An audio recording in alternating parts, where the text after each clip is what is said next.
안녕하세요. 허리필스 말씀 충전 하필 큐티 조종환입니다. 오늘 함께 나눌 하나님 말씀은 열왕기하 13장 14절에서 25절까지 말씀입니다. 엘리사가 죽을 병이 들자 이스라엘 왕 여호아스가 그에게로 내려옵니다. 그리고 그 앞에서 눈물을 흘리며 나의 아버지 이스라엘의 병과 마병이시여 라고 그렇게 말합니다. 우리가 이 표현은 엘리야에게 엘리사가 했던 말을 떠올리게 만들죠. 그러니까 엘리사가 엘리야를 향하여서 이스라엘의 병과 마병이여라고 이렇게 이야기했었는데 오늘 본문에서는 이 여호아스가 엘리사를 향하여서 나의 아버지 이스라엘의 병과 마병이여라고 이렇게 부르고 있는 걸 읽게 되는 겁니다. 이 엘리사의 죽음 앞에서 이스라엘 왕 여호아스가 이렇게 나의 아버지 이스라엘의 병과 마병이여라고 말하는 것은 상당한 측면에서 이 이스라엘의 이 다음 후계자 역할이 누가 될 것인가에 대한 그런 생각을 가지고 오게 만드는 것 같아요.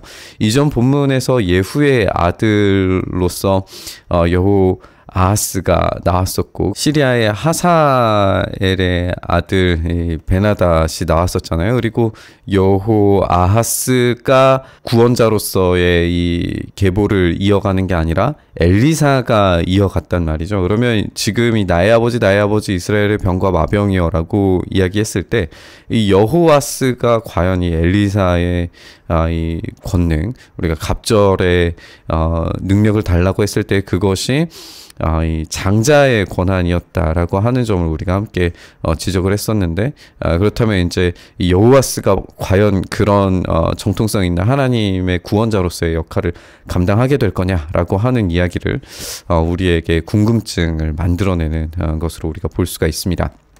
엘리사가 그에게 말해요. 활과 화살을 가져오십시오. 활과 화살을 가져오자 이스라엘 왕에게 활을 잡으십시오. 활을 잡으니 그 손 위에 자기의 손을 얹습니다. 이제 후계의 어떤 그런 모습이 보여지는 것처럼 느껴져요. 엘리사가 말합니다. 동쪽 창문을 열고 쏘십시오. 쏘니까 주님의 승리의 화살입니다. 시리아를 이길 승리의 화살입니다. 주님께서는 임금님께서는 아벡에서 시리아를 쳐서 완전히 진멸하실 겁니다 라고 하는 이 승리 예언이 이루어지고 있습니다.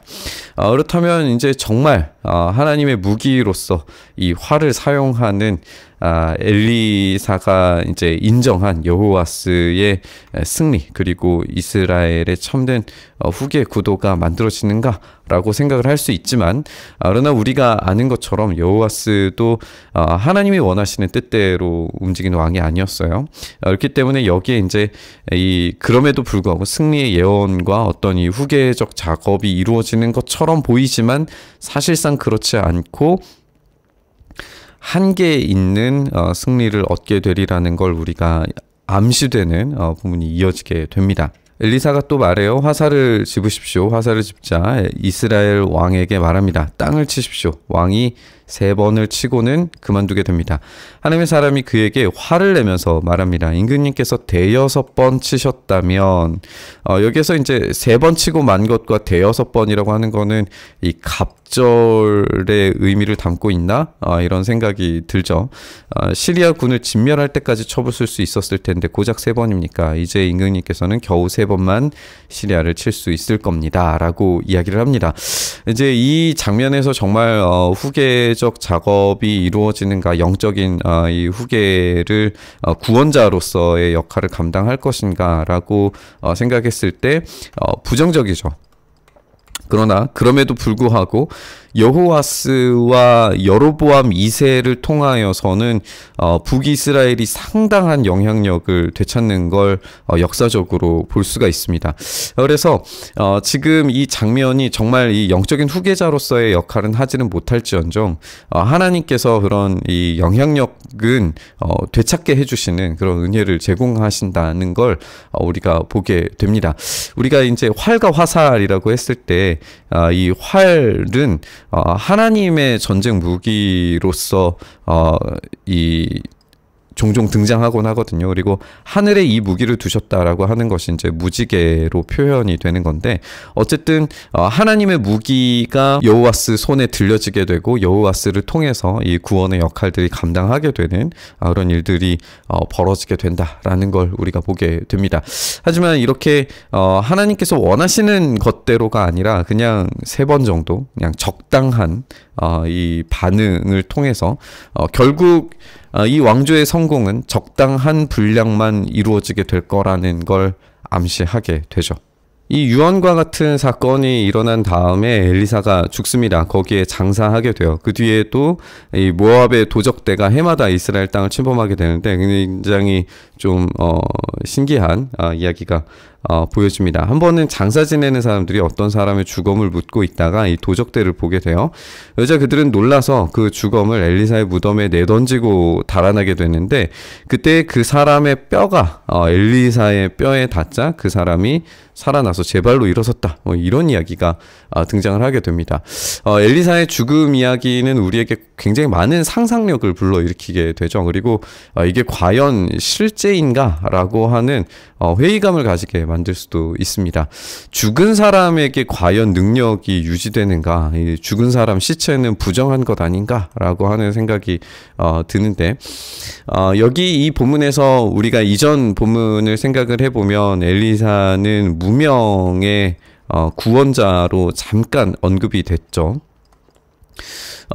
이 엘리사의 이야기를 통해서 이스라엘의 구원자가 얼마나 필요한가에 대해서 이야기했다라고 우리가 어제 함께 나눴습니다. 그렇다면 이 구원자의 역할이 죽음 이후에도 유지된다라고 하는 것이 얼마나 이 포로기의 사람들에게는 희망이 됐을까요? 이것이 이제 이 본문이 보여주고자 하는 의미라는 생각이 듭니다.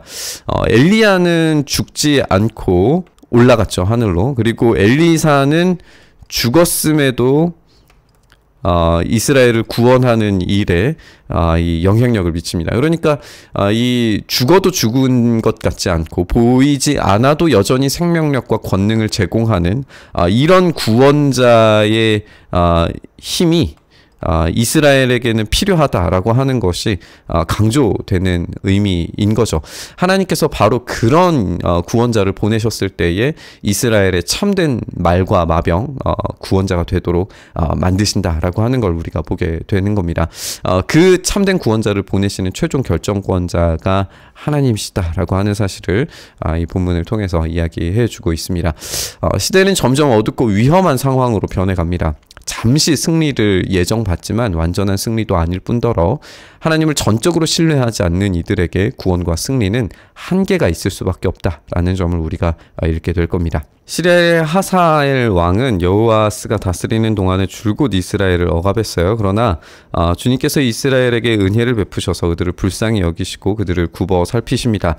이는 아브라함과 이삭과 야곱과 맺으신 언약 때문이었다라고 이야기하고 있습니다. 그래서 이 여호아스, 그러니까 여호아스의 아버지죠. 이 아버지에게 이 지금 심판을 행하는, 우리가 어제 나눈 것처럼 이제 사사기 전형을 보여주는 그런 이야기로 보여지는데, 그럼에도 불구하고 하나님은 아브라함과 이삭과 야곱과 맺으신 언약 때문에 여호아스를 기억하시는 겁니다.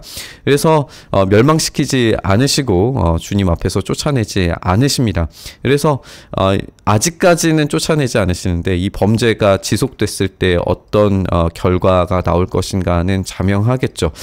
시리아의 하사엘 왕이 죽고 그의 아들 베나닷이 그 뒤를 이어서 왕이 됩니다. 이렇게 시대가 저물어 가는 게 계속 이제 보여지는데, 이 시대가 저물어 갔을 때 과연 그들은 온전한 선택을 할 수 있느냐? 라고 하는 질문을 계속 받게 됩니다. 이제 엘리사의 죽음 가운데에서 하나님을 온전히 선택하고 명령에 온전히 선택하는 그런 선택에 부분적 성공을 하기 때문에 이제 이 부분적 성공을 한 선택에 따라서 여호아스의 아들 여호아스가 하사엘의 아들 베나닷 손에서 성읍들을 도로 되찾게 되는데, 이것이 부분적 성공으로 이루어지게 됩니다. 여호와스는 3번이나 베나닷을 쳐서 이스라엘 성읍들을 도로 되찾습니다. 그러나 더했다면 시리아를 완전히 멸망시킬 수 있었을 것이고 전혀 다른 세계적 질서를 맞이할 수 있었을 겁니다. 이 모든 것은 결국에는 이 부분적 순종, 애매한 그런 선택을 했기 때문입니다.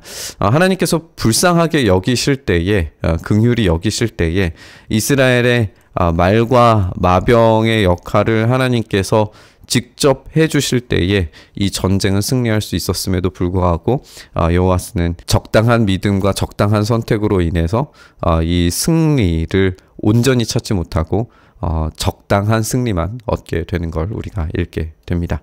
우리가 구하는 것은 승리와 평화죠. 그럼에도 불구하고 승리와 평화를 주시는 하나님을 온전히 신뢰하지 못하고 적당한 믿음과 반응을 보일 때가 얼마나 많은지 생각해 보게 됩니다. 그 애매한 태도가 우리로 하여금 믿음의 진보와 승리를 맛보지 못하게 만들 때가 더 많은 것 같습니다.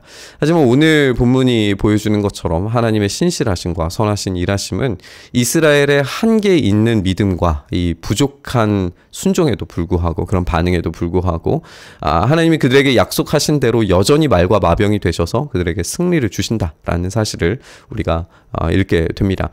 우리에게 참된 구원자 되신 예수님은 죽으셨지만 살아나신 분이시고 영원한 하늘의 주인이 되시고 다시 우리에게 오실 분이십니다. 엘리야와 엘리사가 보여주는 어떤 이 죽었지만 아직 완전히 죽은 것이 관찰되지 않은 상태, 그리고 죽었음에도 불구하고 여전히 이 영향력을, 생명을 주는 그런 이야기들이 결합된 이스라엘의 말과 병거보다 더욱더 강력한 능력을 가지신 분으로 예수님은 이 참된 구원자이심을 자신의 삶에서 보여주셨습니다. 그분은 엘리야나 엘리사가 보여준 것처럼 죽음이라고 하는 것을 완전히 초월한 분이시죠. 그리고 그 죽음, 십자가의 죽음이 엄청난 능력으로 생명을 제공해 준다는 것을 스스로 보여주신 분이십니다. 그분이 우리에게 보이지 않는다고 하더라도 그것은 전혀 중요하지 않습니다. 그분께서 하신 약속과 성취는 반드시 이루어지게 될 겁니다. 그런 주님을 우리가 선택할 때 과연 우리가 적당한 선택을 해야 되겠는가라고 하는 것이 오늘 본문이 우리에게 말해주는 바인 것 같습니다. 적당하게 선택하고 적당하게 순종하면 약속하신 바에 따라서 이루시긴 하겠지만 적당한 응답이 일어나지 않을까요? 그렇기 때문에 오늘 이 본문을 우리가 묵상하면서 애매하고 적당한 태도를 벗고 온전하고 확고한 방식으로 하나님 나라가 이 땅에 임하기를 간절히 구했으면 좋겠습니다. 우리 주님 반드시 우리에게 약속하신 바를 성취하실 겁니다. 그 선택을 다시 한번 결단하시면서 우리 묵상의 자리로 나아가시죠. 주님, 그렇게 우리가 주님만을 온전히 선택함으로 나아가게 하여 주시옵소서. 우리를 불쌍히 여기셔서 주님의 그 놀라운 생명의 능력이 우리의 확고한 선택 가운데에서 확실한 응답으로 경험될 수 있도록 주여 역사하여 주시옵소서. 적당한 선택을 버리고 주님만 온전히 선택하길 바라는 우리의 삶에 그렇게 일하시고 역사하시기를 간절히 바라고 소망하며 우리 주님 예수님 이름으로 기도드리옵나이다. 아멘.